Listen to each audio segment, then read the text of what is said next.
Come on, man.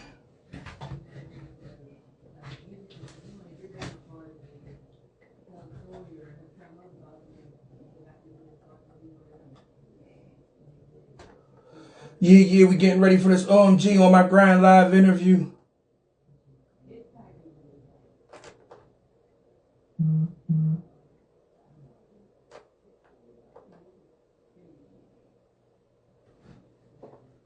What up, Folkland? What up, Slugger?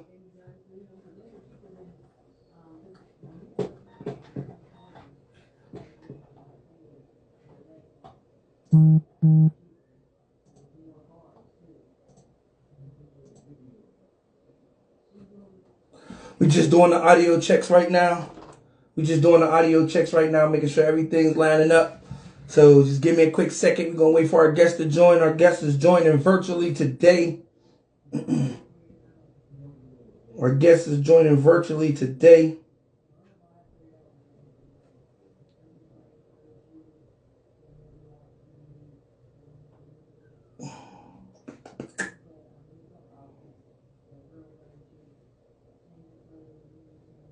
Making sure the broadcast is up. What's up, Miss Hershey Kiss? After I get finished with this radio interview, man, we're going to be getting up with you. Making sure everything's on point.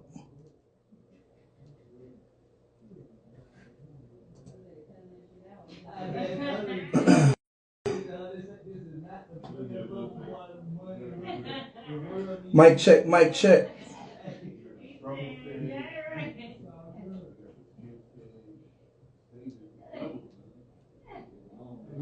We just checking to make sure everything good on the radio side.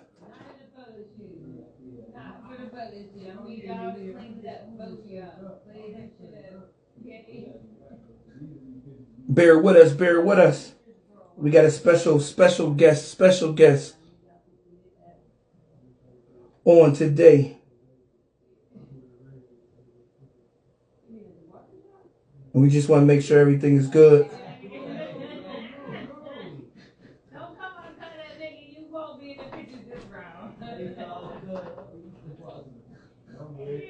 Check. Where you at, Sherman?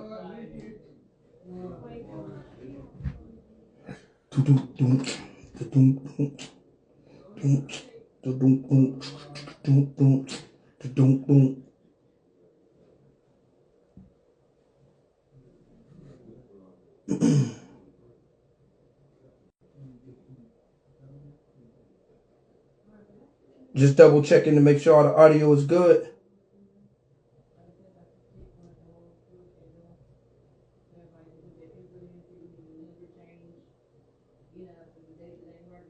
We here on Grand Mo Radio Live. All right. Let's get her in here. We ready. We ready.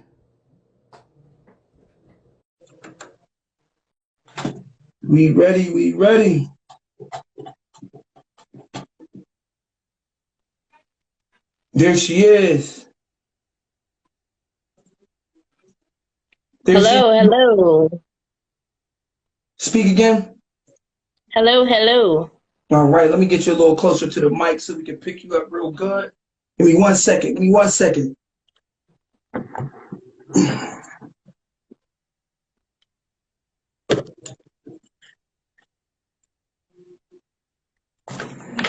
right, let me hear you talk again. Hello. All right, there it is. One more time. My bad, I had the wrong mic up. Hello. There we go. So look, we got a special OMG on my grind live interview with the one and only. I don't do it. Internet messing up. No, it ain't messing up. That's me. I mess up. Oh. Hold on 1 second, man.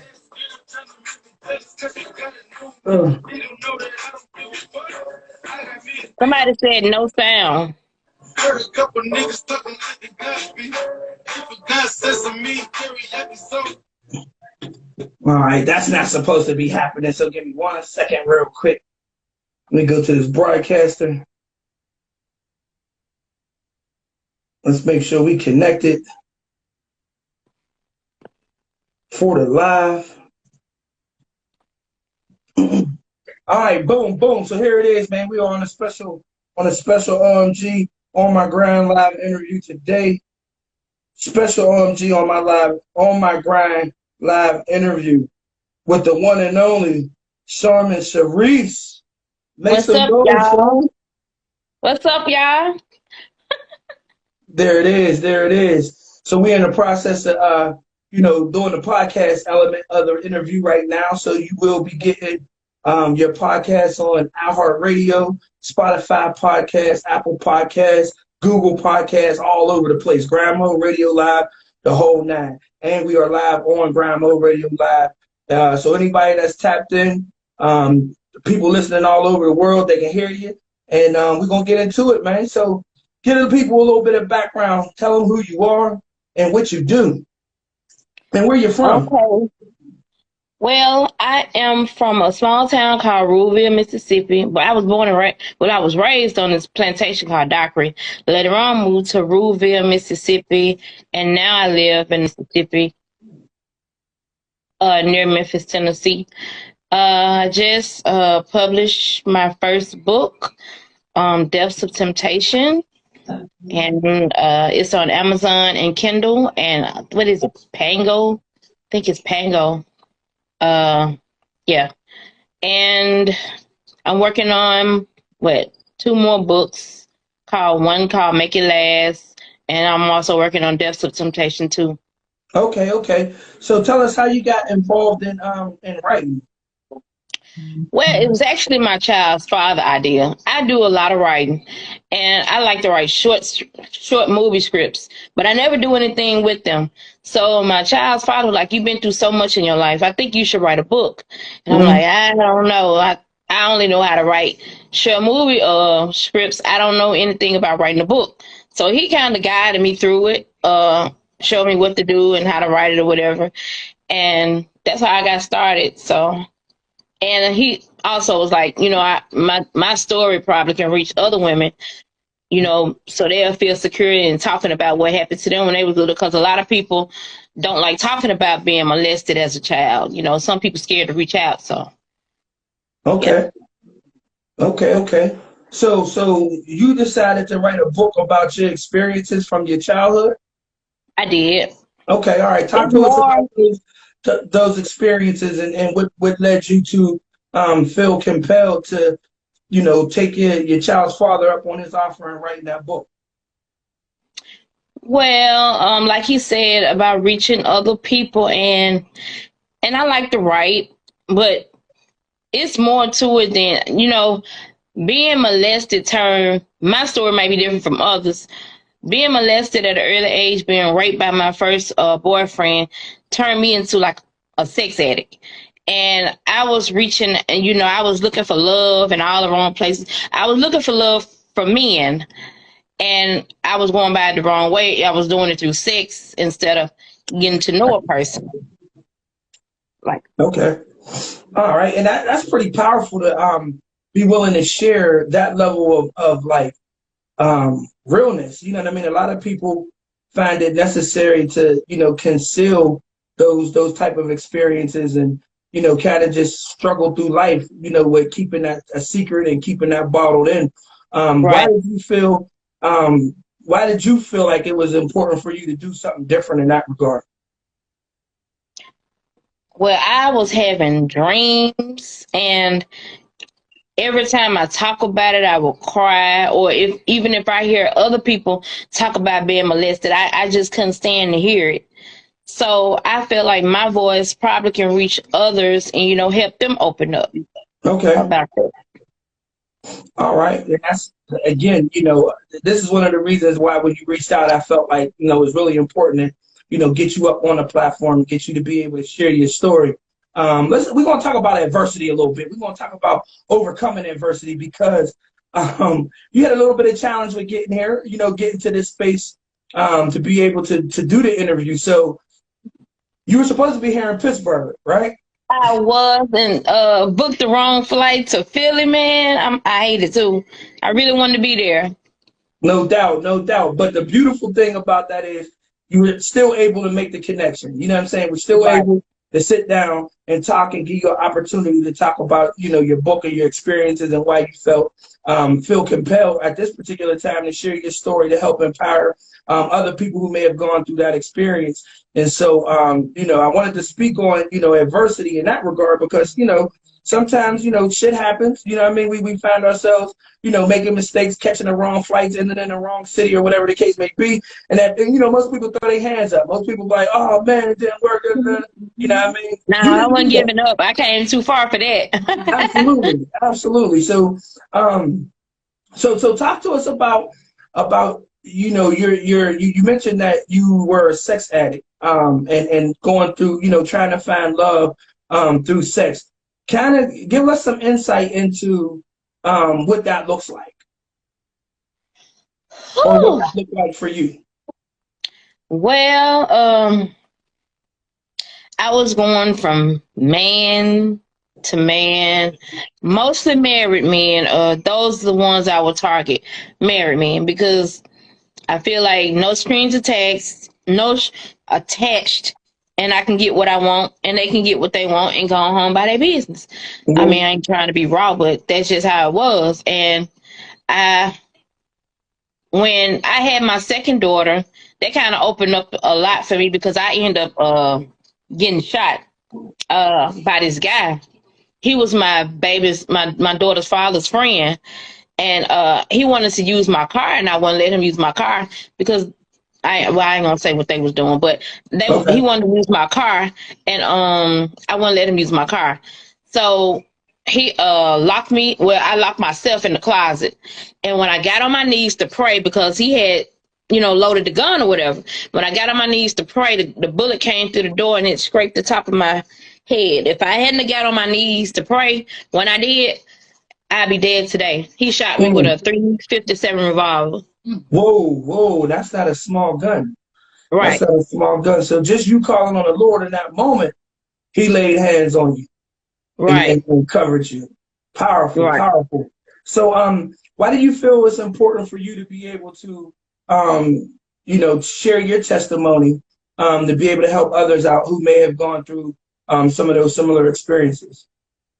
Well, to be honest, I want to open up a foundation to help women. Okay. Help women that have been through the things or similar to the things, men and women, because men also get molested as well. Help them get through what I've been through. Talk to them. Some people, they just need somebody to talk to. Some people don't have no one to talk to. They can't talk to their mother. Not being funny, but some mothers defend the man in some situations. So some people just don't have nobody to talk to or nobody to guide them. So I feel like I can help out in that area, or me or my team can help out in that area. Excellent. So once you started writing a book, how did the process work for you? What was your process in regards to like taking it from your experience to kind of putting it on paper? First, I have to sit and talk it out. I have to talk to myself about it. Then I don't write in sequence. I write the way it comes to my head, and I have to go back and put it in order. Okay. So that's how I did it. And then after that, I ended up typing it in the computer, and I let a friend girl of mine read it and go over and correct what I misspelled or the punctuations or whatever. And that's how that went. Excellent. So did you work with a publishing company or a publisher on this, or did you self-publish? I did self, but actually I started out with a publishing company, but the words I'm using in the book are kind of, what's the word? I can't say it, vogue. You know what I'm trying to Vulgar? say? Yeah. So they couldn't publish it because it's a Christian publishing company that I went through. So she did self-publish, but she helped me through it though. That's excellent. So even though they couldn't, use their company because they're religious based, Christian based, and you were coming with the realness, about what real life looks like, and not that, sugared down, watered down component. They weren't able to look out in that regard, but she took it a step further by being able to help you walk you through the process of self-publishing. Right. Again, Yeah. that's nothing but God at work right there. That's nothing but God at work. So talk to us about the title, Depths of Deception, right? That's what it's called? Temptation. Temptation, yeah. Right. My child, well, I asked my child, I was like, because I had already wrote the book, I just had named it. I always write it first before I name it. Okay. So he was like, I was like, what should I name it? And he was like, Depths of Shaman Sharice. I was like, nah, that don't sound right. I said, I think Depths of Temptation would be better. And he was like, yeah, because that's a tempting ass book. And I was like, yeah, I think that's what I should name it, Depths of Temptation. So that's how I Okay. came with the name. So what elements of the book do you feel is tempting? In which direction do you feel is tempting? The sex. It's a Okay. lot of sex in the sex, from celebrities, from Southern Soul artists, from married men. I mean, the whole book is tempting. Okay. All right. So do you get into like descriptive details about your encounters with these individuals? I do. Okay. Okay. Well, that makes it tempting to read. Yeah. I mean, I've Mhm. had people to inbox me back like, girl, I had to put the book down on the third page, man. You something serious. Mm. I'm like, that's my past though, you know? Right, right, right. And you're using your past to empower your future. Right. Excellent. So tell us about some of your, so you mentioned earlier that, you had the, you're writing another book and coming out with Depths of Temptation too. Let us know like some of your future goals besides the books and, what you would like to see happen as a result of this book. Okay, I want to do actually, I want to shoot 2 movies next year, 2022. I want to shoot one for Depths of Temptation. I'm going to combine 1 and 2 together. And I want to do one for Make It Last, because Make It Last is about a lady who beat cancer. It's a touching Okay. story, very touching. Today's society, that's all you hear is about cancer, cancer, cancer, cancer. Right. So I feel like that'll help others out as well with that story. But yeah, I'm gonna combine 1 and 2 of Depths and Temptation together, and I'm gonna, after I do that, that's when I'm gonna start doing a lot of putting my short movie films out, because I Okay. had a whole lot of them. Nice, nice. And you mentioned that you were writing movies prior to the book. Talk to us about some of the short films that you've written and like what was the concepts behind those? Well, I wrote one called Karma. Circles Has No Corners, about a guy who was incarcerated and contacted HIV. And Okay. when he got out, it's something like, you remember R. Kelly, Trapped in the Closet? Yes. It's something similar to that, but everybody in the story ended up contacting AIDS, and they got it from that one person that got out of prison. So it was just showing how people connected, and you don't know who, and it just shows that.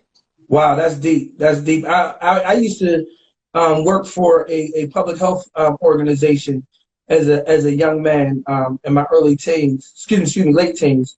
And we would go around talking about STI, sexually transmitted infection prevention. And one of the things that we would do, we would play this game, and it was called what was it? It was called tag. And what you would do is you would get, everybody had to write their name on a piece of paper. It was like maybe 20 people in a room. And each person go to like 2 or 3 people in the room and get them to write their names, but it couldn't be the same people. Everybody had to go to different people. So it was like an icebreaker activity. But in that, we had one person that we put an X on, and one person that we put a C on their card. They didn't know what the X or C stood for. So the X card was the person who was infected with HIV, and the C card was the person who used the condom. So everybody that had signed their name on that card had to stand up, and then anybody who seen somebody standing they signed their name on their card, they had to stand up. And so it was like a visual of what you just was talking about in regards to like how diseases can get transmitted from person to person without you having that direct contact with the initial person. Right. So I think that's powerful. I think that's super powerful that you have that. Not, you know, you mentioned that you had wrote the movies and stuff like that, but never came out with them. Do you have plans on coming out with some of the stuff that you've done in the past? Yes, I make it last is actually a strip. You gotta. I'm Mississippi, and Let's you go. gotta. Let's go. We on Grandma. Let We me gotta tell you talk. about Grandma Radio Live, okay? We are unfiltered, unscripted. We get straight down to the nitty gritty with the people. So whatever you feel comfortable with sharing, you share the way you need to share it. Because this is all about showing those of us out here that's on their grind. You know what I mean? And whatever that grind is, Right. business, books, whatever the case may be, you want to be able to showcase and highlight that. So the more that you open up in regards to, you know, what it is, it's just going to attract more people to your brand, your story, and, you know, supporting you. Um, make it last is actually a script I wrote, and I just turned it into a book. Okay. And I'm most likely gonna do Karma Circle Has No Corner. Most likely gonna turn it into a book. And I'm gonna try to do something like crowdfunding. I think that's what it's called. Yeah. And try to raise some money to film it. Okay. If I don't have enough by then. Okay. That's what I'm Okay. doing. All right. All right. So you already mentioned that your book is available on Amazon and a couple other places. Do you have any physical copies of your book? Yes. Yes. Yes, yes, yes. That's excellent. That's excellent. And I think it's like really important for, you know, people to be able to know, like, you out here getting to it. You out here making it happen. You're taking your triumphs. Excuse me, you're taking your tragedies and turning them into triumphs. You know what I mean? And you're taking something that was unfortunate that happened to you and using that as a form of empowerment for others. So I think it's like the most that we can shed that light to you. You know, we want to bring the light to you, girl. We want to bring the light to you, Shaman. That's the goal. That's the And goal. I think now I'm getting, since I wrote the book, I think I'm getting better because I'm able to talk about it. Well, not much, but I'm able to talk about it without crying. Because Okay. usually I can talk about that situation without crying. Because it was Mhm. sad. It was real sad that I had to. That's sad for any young kid have to go through something like that. Some grown husky man, you supposed to be laying there with my mom, and you want to lay it with the daughter. Mm. So I mean that's not right Right. for nobody. Right. Nobody should have to go through that. Hmm. That's, and again, you know, my hat's off to you. You see it's off, don't you? My hat I is see. off. You know, my hat's off to you for just being strong enough to share that. You know what I mean? Like, it takes great strength to be able to, again, show that level of vulnerability with just discussing things that have taken place. I was doing some work with a company not too long. Not excuse me, not a company. It was a person that had an idea a couple years back, and it was along the same lines. But the concept that they had was under the rug, and I thought that that was really really powerful in regards to, you know, just the concept of, you know, under the rug. We always use that phrase like, oh, it's just sweeping under the rug, just sweeping under the rug. Right. And when they were sharing it with me, I was like, you know what? When you think about it, it's the secrecy that breeds the power and enables these individuals to continue to prey on other people. Like you mentioned in regards to like family members who would like try to say, oh, you know, don't talk about it, or, you know, try to point the finger instead of actually dealing with the person. That they, a lot of people don't realize, like, that's what empowers the person to continue to prey on people. You know what I mean? When we think Right. about, you know, how these priests get away with molesting, you know, tons of boys and stuff like that there, and it goes on Right. generations and generations, where it's almost like a rites of passage, you know, in the Catholic Church here until recently when they actually started doing something about it. But it was that secrecy that continued to fuel the behavior. So Right. again, you having the courage to be able to come out, speak up on it, and prevent that from happening, you know, and empowering others to kind of speak up on it. That's again, that's just, it's amazing. It's amazing. Now, did you go to counseling or therapy or anything like that in the process of getting yourself to the point where you could talk about it and put it in a book? Okay, here's the thing. The first time I was with this guy, and I wanted to vent to him about my past or whatever. And he told me, don't tell me. Go tell the therapist. I don't want to hear that. So that kind of hurt my little heart. So Mm. I did. I went through therapy with my job. They paid for like 4 sessions. Okay. And I think I scared the lady though, because man, I just let it all out. And Mm. she was shaking. I was screaming from the top of my lungs, and I think I scared her. So yeah, I went through that once. I went through therapy that time, and then I had to go to what you call, we call it Life Help here. Well, not here, but in Mississippi, it's a place called Life Help, and I had to go there. I had to stay there Okay. for like a month, and they prescribed me with medications, to help my mind or whatever Okay. thing, what of that nature. So I've been on medication since 2016, and that kind of helped to kind of Okay. keep me mellow. All right. Yeah. Again, I'm going to commend you throughout this whole process, throughout this whole interview, because you're just showing great strength. A lot of us, especially in our community, within our culture, we don't see the importance of therapy and counseling.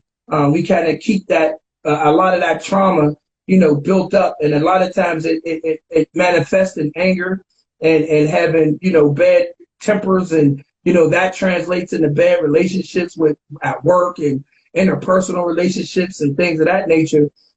So again, my hat's off to you for having the courage to be able to step into that, and even speak on the importance of getting your mental health straight. What I mean, we talk about like right through here, there's a big push within the community. I mean, I don't know how it is down in Mississippi, but I know up here in Pittsburgh, they're doing a lot of self-love, you know what I mean? Taking care of yourself, self-practices, and incorporating like mental health, going to therapy and just, taking care of dealing with some of the trauma that we get exposed to at such an early age. You know what I'm saying? Just from, growing up in the hood, having experiences like you've had. And like you mentioned, males go through this as well. A lot of males get molested and, don't talk about it, you know what I mean? And don't share it, keep it bottled up. And again, that it manifests into other actions, other behaviors.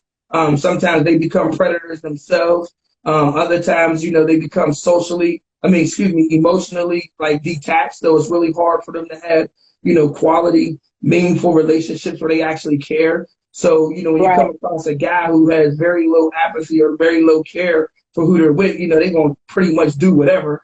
And, Right. that ultimately, breaks up the harmony and, causes problems within the relationship and, things of that nature. So, again, you having the courage to kind of just step into that light, and be that inspiration. I really would like to see you continue on your press run, and continue to reach out to opportunities for you to share your story like you did with us. And I've seen that you had a couple other interviews. Talk to us about some of the places and some of the interviews that you've had so far in promoting your book. Well, the only thing I've done so far is I did an interview with Indianola Toxic Enterprise, and I also have an interview coming up with Big V on 97.9 The Beat. Okay. And where's that located? That's in Greenville, Mississippi. Nice, nice, nice, nice. And I'm going to send you some other resources as well, for you to be able to continue to push your book. I'm trying to think, man. We getting down to the last couple minutes on the podcast. But look, what was I about to say? I don't know, but hopefully you say it. I forgot because you was talking and it also as well, when you were saying that men get molested, some men also turn to the same sex for love too. Uh-huh. And women do too, and that's what happened to me. I ended up turning to women. Okay. Back, let me see, I was 9 years old. I started messing with, I wasn't actually having, well, we call it hunching. Okay. Burning pants. I was hunching little girls, well, not little girls, but girls. And, I started liking women. When I turned 18, that's when I actually really, really, really got into women. Okay. But I don't have those fetishes no more about women. But I used to have a girlfriend and all that, but Mhm.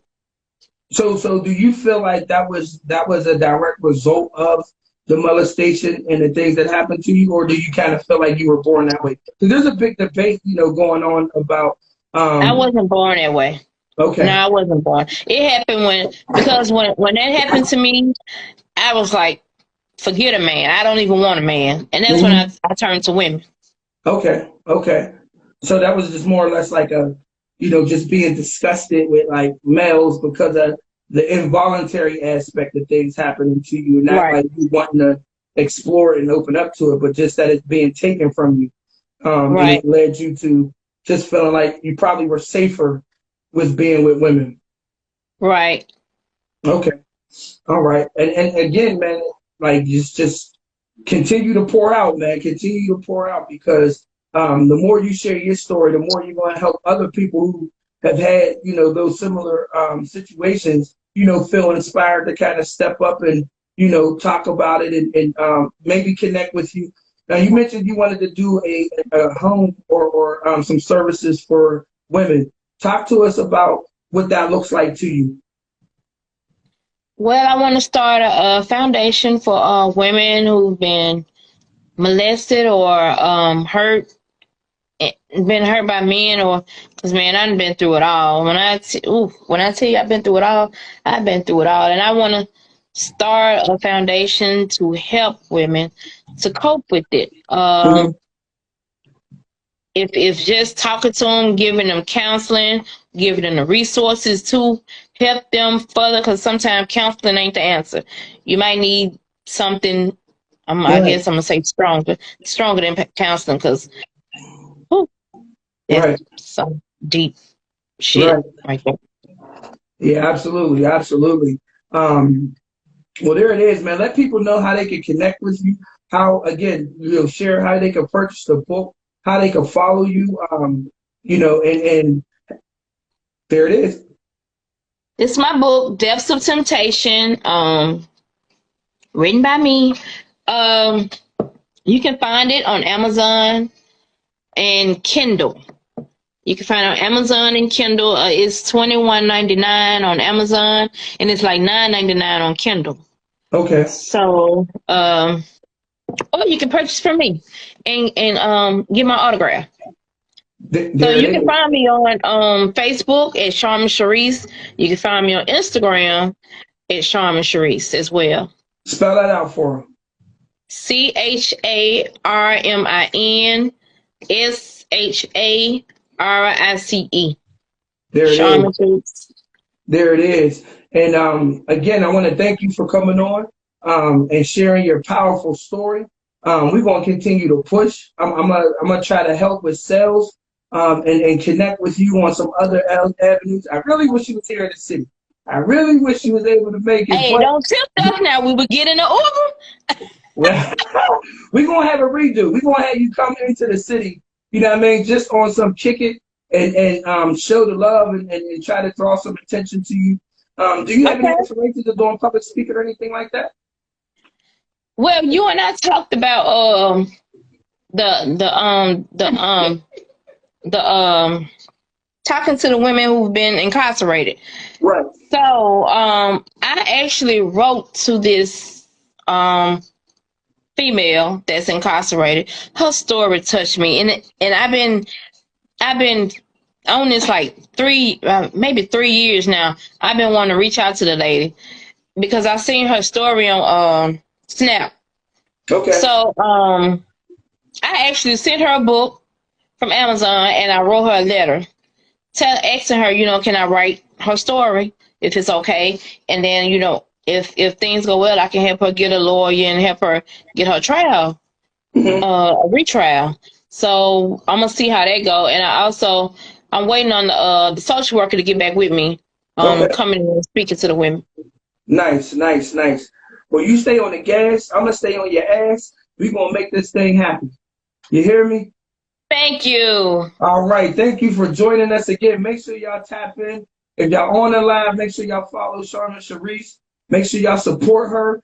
Cop that book, Depths of Temptation. Share it with people. Let them know that it's here. Let them know that it is a powerful autobiography of her experiences and what she uses to empower others who have possibly gone through some similar experiences. And thank you for coming to the On My Grind. Thank OMG! you for having me. OMG, she's here on my grind.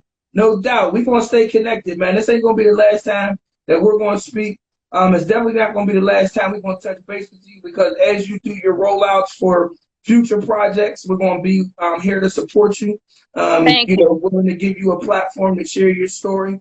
I'm going to request the links for your book so we can work that through some marketing abilities that we have here through our Grand Mode Business Solutions, which is another element of the company that I have, working with business owners and things of that nature. So we're going to work. We're going to put in some work, Sharman. We're going to get to it.